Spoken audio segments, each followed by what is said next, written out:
Have you ever wondered how biscuits are made inside a factory? Those crunchy biscuits you enjoy every day go through an amazing process.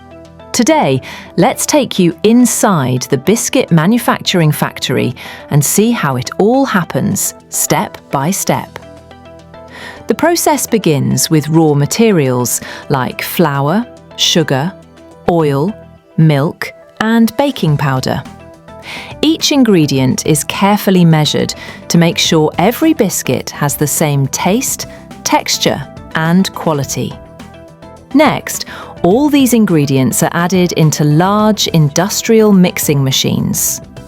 These powerful machines mix everything perfectly, turning the ingredients into smooth and well-prepared biscuit dough.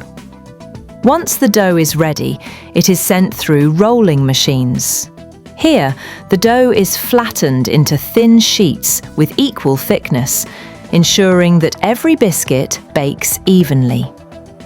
Now comes the shaping process. Biscuit cutting machines cut the dough into different shapes and sizes. The extra dough is collected and reused, helping reduce waste and improve efficiency.